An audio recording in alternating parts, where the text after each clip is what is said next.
अस्सलाम वालेकुम जी। मेरा नाम मोहम्मद इरफ़ान है। मैं department of animal science college of agriculture university of Sargodha का स्टूडेंट हूँ। अभी मैं एमएससी सेकंड सेमेस्टर में हूँ। आज मैं आपको साइलेज के बारे में कुछ आगाही दूँगा। जदीद डेयरी फार्मिंग का असूल है कि जानवरों की देखभाल के लिए मुनासिब खुराक दी जाए। इसीलिए दूध देने वाले जानवरों के लिए सब्ज़ चारे की बहुत अहमियत है। इस असूल के तहत एक जानवर को 50 से 70 किलोग्राम तक सब्ज़ चारा चाहिए। क्योंकि सारा साल मौसम एक जैसा नहीं रहता, तो जानवरों को खुश्क चारा जैसे कि तूड़ी वगैरह डालनी पड़ती है। ये जानवरों की दूध की पैदावार को कम कर देता है। इसीलिए जदीद फार्मिंग में एक जदीद इनकलाबी कदम उठाया गया, जिसे हम साइलेज कहते हैं। साइलेज सब्ज़ चारे की कमी को पूरा करने के लिए सस्ता और आसान हल है। ये वक्त के साथ साथ ख़राब भी नहीं होता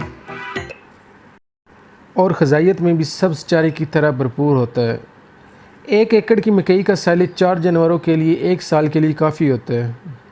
जदीद डेयरी फार्मिंग में साइलेज का मौजूद होना ज़रूरी है। अब सवाल ये है कि साइलेज किस फसल से बनाया जाए। साइलेज बड़े पत्तों वाली किसी भी फसल से बनाया जा सकता है, जिसमें मकई और ज्वार शामिल है। लेकिन मकई से बनाया गया साइलेज ग़िज़ाइयत में भरपूर और हज़मेदार साबित होता है। तरीक़ाकार, इसमें 4 मराहिल शामिल हैं। पहले मराहिल में जगह की तैयारी, दूसरे मराहिल में फसल की कटाई, तीसरे मराहिल में चारे की कुतराई और आखिरी मराहिल में जगह को मुकम्मल हवा बंद कर दें। जगह की तैयारी के 2 तरीक़ाकार हैं। पहले तरीके में ज़मीन के अंदर गड्ढा खोदा जाता है और ये तरीक़ाकार सादा और कम खर्च है। दूसरे तरीके में ज़मीन के ऊपर दीवारें बनाई जाती हैं। इस तरीक़ाकार के लिए फ़र्श का मज़बूत होना ज़रूरी है। दीवारों का फासला और लंबाई चारे की मिकदार के मुताबिक रखना चाहिए। आमतौर पर 1 एकड़ की मकई से हासिल होने वाले साइलेज की मिकदार 20 टन होती है। ज़मीन में गड़ी की लंबाई 15 फुट, चौड़ाई 10 फुट, गहराई 4 फुट होनी चाहिए।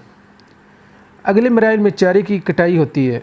मकई के चारे की कटाई करते वक्त एक चीज़ का ख्याल रखें कि मकई छली समेत कटाई करें, क्योंकि इस तरह चारे की ग़िज़ाइयत कई गुना बढ़ जाती है। मकई के साइलेज बनाने के लिए फसल की कटाई इस वक्त करें जब छली आधी कच्ची और आधी पकी हो। चारे की कुतराई मशीन से करें और साइज़ 1 इंच तक होना चाहिए।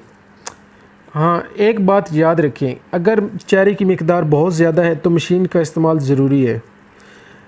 अगर चारे की मिकदार कम है तो आप सादा तरीका टोके का इस्तेमाल कर सकते हैं। अगले मरले में चारे की बनाई गई जगह में चारे को महफूज करना है। चारे को महफूज करने के लिए सबसे पहले बनाई गई जगह को प्लास्टिक के शॉपर से ढाँप दें। शॉपर इतना बड़ा होना चाहिए कि हवा बंद हो सके। सबसे पहले आप मकई की आधा फुट तक तय लगाएं। तय लगाने के बाद आप इसको ट्रैक्टर या मज़दूरों की मदद से एयर टाइट कर सकते हैं। अब इसके बाद आप आधा फुट तय लगाते जाएं और ट्रैक्टर का इस्तेमाल करते जाएं, जिससे मुकम्मल तौर पर हवा बाहर निकल जाए। यही तरीका आप बार बार दोहराएं और याद रहे कि इसका फासला ज़मीन से 3 फुट ऊपर नहीं होना चाहिए और मुकम्मल तौर पर हवा बाहर निकल जाए। एक बात याद रखें कि चारे की कटाई से लेकर हवा बंद होने तक 16 घंटे लगने चाहिए। साइलेज 40 दिन तक तैयार हो जाता है। इसके बाद जानवरों को दिया जा सकता है। साइलेज एक साइड से निकाल कर इस्तेमाल करें और फिर इसी तरह दोबारा बंद करके रख दें। इस तरह आप चारे को काफ़ी अरसे तक इस्तेमाल कर सकते हैं।